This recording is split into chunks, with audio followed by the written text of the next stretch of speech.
কোনো দেশে আছে কিনা যে 1300 প্রকল্প করে। আর এখানে অনেক সম্ভাবনার জায়গা আছে, বিশেষ করে কয়লা খনি আছে। কয়লা খনি উত্তোলনের জন্য দেশে অনেক এই সম্পদ এখানে আহরণ করা যাবে। এটা দীর্ঘমেয়াদী আর স্বল্প মেয়াদীর ব্যাপারে আপনারা প্রস্তাবনা দিয়েছে।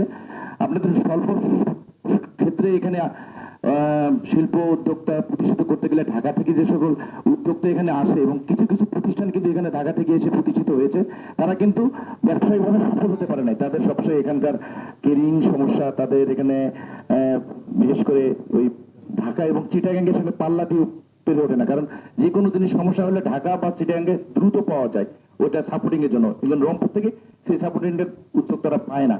এইটা ক্ষেত্রে একটা সমন্বয়ে যদি আমরা করতে পারি, তাদের যদি সাপোর্ট দেওয়া যায়, যেটা কর নীতি বলেছে, তারপরে এখানে আপনার যে প্রস্তাবনা দিয়েছে বাবু ভাই, এটা আমার মনে হয় যে খুবই ভালো।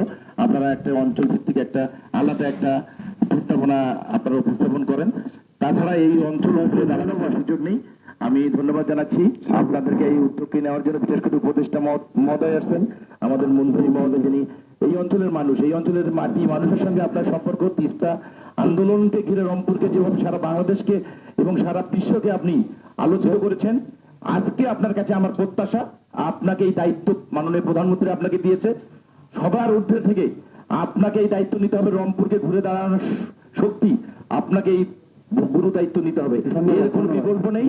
আপনি আপনার জায়গা থেকে আপনার জীবনের শ্রেষ্ঠ অর্জন হচ্ছে সমতা ভিত্তিক আঞ্চলিক উন্নয়নের রংপুর এই অঞ্চলকে ঘুরে দাঁড়ার যে স্বপ্ন আমরা দেখতে পাচ্ছি, আপনার মাধ্যমে আমরা দেখব।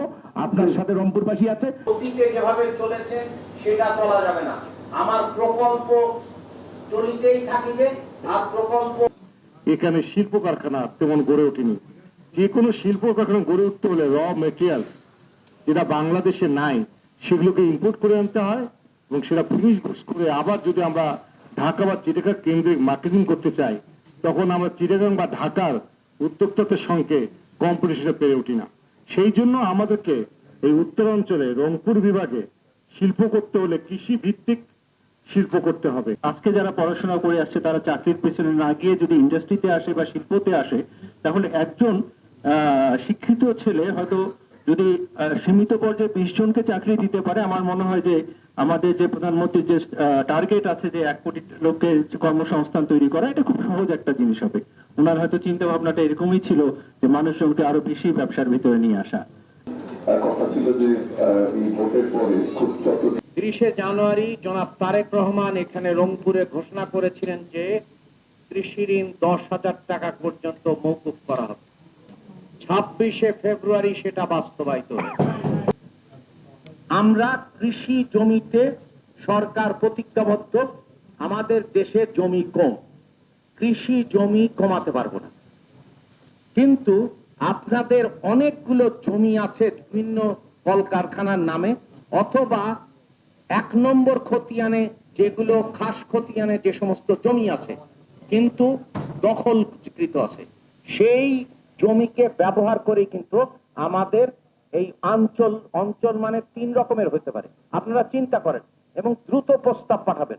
সেটি হচ্ছে যে আমরা মনে করি যে কৃষিজাত পণ্যের রপ্তানিকরণ অঞ্চল হতে পারে, অথবা আপনার বিনিয়োগের অঞ্চল হতে পারে। তাহলে আপনাদেরকে ঠিক করতে হবে যে তাহলে সেই অনুযায়ী কিন্তু আমরা নীতি সহায়তা তৈরি করব, যে যদি কৃষি পণ্য। আবার অনেক সময় আপনারা এমন কিছু করেন না যেটা মুশকিল হয়, যেমন চাকে কৃষি পণ্য বলা হয়, আর এখানে চা দিনাজপুরে করে হচ্ছে ক্ষুদ্র কৃষক। আর চতুর্থ বিষয় খুবই গুরুত্বপূর্ণ, সেটি হচ্ছে আমরা ব্যবসাকে সহজ করব কিভাবে? যোগাযোগের মাধ্যমে। এখানে 4টি বিষয় খুব উল্লেখযোগ্য। প্রথম হচ্ছে যে আমাদের আন্তর্জাতিক যে বাণিজ্য, অনেকগুলো বন্দর, স্থল বন্দর এবং রেল পথের যোগাযোগের ব্যবস্থা আছে, সেটি অনেকগুলো দেশের সাথে। আমরা ইতিমধ্যেই বিভিন্ন বন্দরগুলো, স্থল বন্দর সম্পর্কে আলোচনা করেছি। সেটা হচ্ছে যে ঠাকুরগাঁ, দিনাজপুরের ক্ষেত্রে, পঞ্চগড়ের ক্ষেত্রে বিভিন্ন রকমের প্রস্তাব এসেছে, যাতে করে আমরা আঞ্চলিক বাণিজ্য ব্যবস্থা করতে পারি। ভুটানে কিভাবে নিয়ে যেতে পারি, নেপালে কিভাবে নিয়ে যেতে পারি। এবং ভুটানরা এক সময় এক অঞ্চলে কিন্তু আপনার ইকোনমিক জোন কিন্তু করেছিল, কিন্তু সেটা চালু হয়নি। যেমন কোরিয়ানরা ইকোনমিক জোন করেছিল, ফ্যাসিস্ট আমলে কোনো চালু হয়নি, এখন চালু হচ্ছে। তাহলে আপনাকে আঞ্চলিক সহায়তার ভিত্তিতে কিভাবে করা যায় সেটা একটা চিন্তা করতে হবে। রেলের ক্ষেত্রে বলেছেন আমাদের মাননীয় প্রধানমন্ত্রী রেলের ব্যাপারে খুবই সচেতন এবং তিনি চান যে যোগাযোগ ব্যবস্থায় একটা বৈপ্লবিক পরিবর্তন ঘটুক। কিন্তু আপনারা এটাও জানেন ব্রড গেজ আছে এক অঞ্চলে, মিটার গেজ আছে এক অঞ্চলে। তাহলে আমাদেরকে ব্রড গেজ এবং মিটার গেজের উনি দ্রুততার সাথে নির্দেশ দিয়েছেন যে কিভাবে ব্রড গেজে যেতে পারি। তাহলে ব্রড গেজে যদি যেতে পারি তাহলে এই যে পরিবহন ব্যবস্থা সময়টা কমে যাবে। কারণ আপনারা তো জানেন পশ্চিমাঞ্চল এবং পূর্বাঞ্চল যে রেলের, কারণ আপনারা তো রেলের শহরের মানুষ, আমার চেয়ে ভালো জানেন। তাহলে হচ্ছে যে, এবং আমরা এটাও দেখতে চাই বাংলাদেশে দেখেন এতগুলো আপনাদের অঞ্চলের প্রেসিডেন্ট তারপরে মন্ত্রী হয়েছে, তারা কখনো এখানে রেলে লোকোমোটিভ ইঞ্জিন করার কথা চিন্তা করেনি বা বগিও করার চিন্তা করেনি, মেরামতের কারখানা করা। মানে এটা বিস্ময়কর না? এটা একটা রেলের শহর।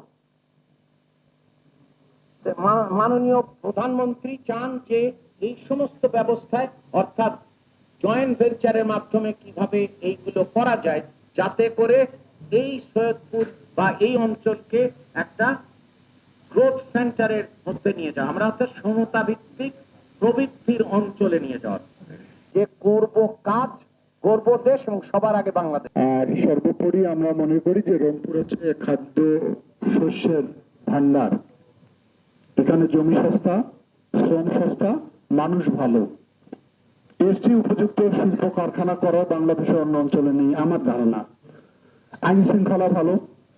সুতরাং আমরা যদি ইনভেস্টররা যারা আছে তাদেরকে আমরা যদি নিয়ে আসতে পারি এবং সরকার যদি সেই সুযোগগুলো সৃষ্টি করে দেয় এবং আমাদের স্থানীয় আঞ্চলিক যারা উদ্যোক্তা রয়েছেন তাদেরকে যদি আমরা এই সমস্ত সহযোগিতা প্রদান করতে পারি, তাহলে আমাদের যে নতুন সরকারের যে ধারণা, আমাদের মাননীয় প্রধানমন্ত্রীর যে আকাঙ্ক্ষা, সেটি ইনশাল্লাহ আমরা বাস্তবায়ন করব।